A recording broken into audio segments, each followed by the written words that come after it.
sarjana pendidikan tapi kerja di korporat. Hai teman-teman semuanya, nama aku Rida Ul, bisa dipanggil Rida atau Daul. Benar banget teman-teman, aku adalah seorang sarjana pendidikan yang sekarang aku kerja di korporat. Tepatnya aku adalah lulusan pendidikan agama Islam tahun 2024 ini, teman-teman, kemarin ya.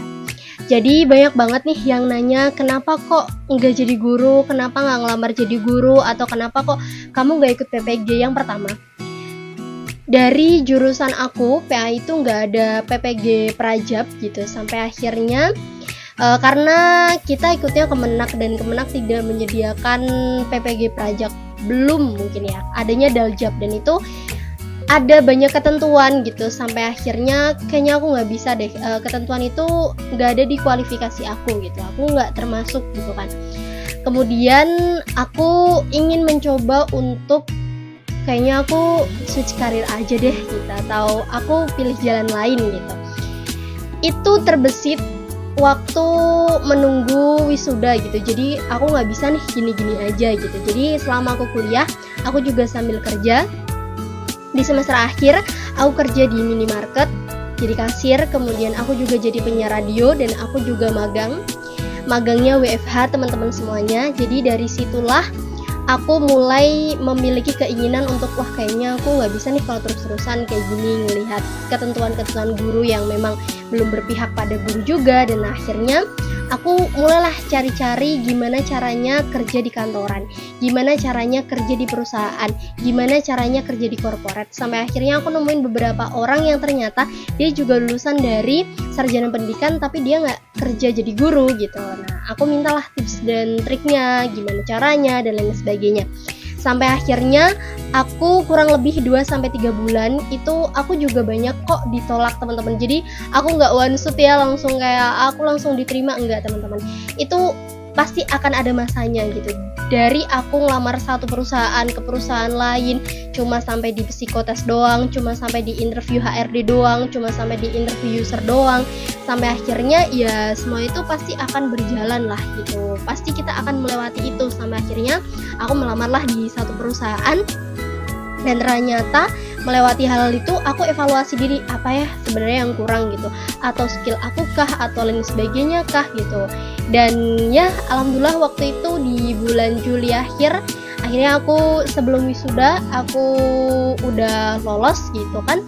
Akhirnya aku kerja gitu. Nah tapi itu juga ada trainingnya ya teman-teman, nggak langsung kayak tanda tangan tuh, enggak, tanda tangan kontrak atau apa tuh enggak ya teman-teman. Pasti di situ itu pasti akan ada banyak hal yang kita lewati gitu.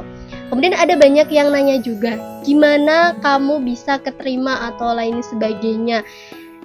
Yang perlu teman-teman tahu, selama aku kuliah itu tuh aku nggak cuma melajarin hal yang ada di kelas doang. Karena kalau misal kita cuma mempelajari hal yang ada di kelas, pasti itu akan kurang gitu.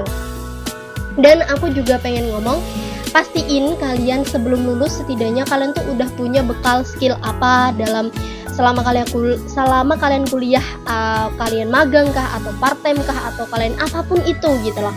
Yang penting bisa menjual harga, menjual value, menjual nilai kalian ketika kalian melamar pekerjaan. Meskipun kalian fresh graduate nih, tapi kalian tuh punya nilai, oh dia tuh fresh graduate tapi dia tuh punya pengalaman magang, punya pengalaman part time dan lain sebagainya, dan organisasi ataupun lain sebagainya. Sampai akhirnya perusahaan ini tuh kayak menaruh harapan, oh kayaknya dia bisa deh bergabung gitu, visi misi kita kayaknya juga sama nih gitu.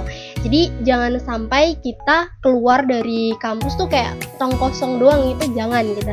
Setidaknya nih ada hal yang kita bawa gitu teman-teman semuanya. Jadi mungkin itu ya beberapa hal yang harus aku sampaikan dulu gitu.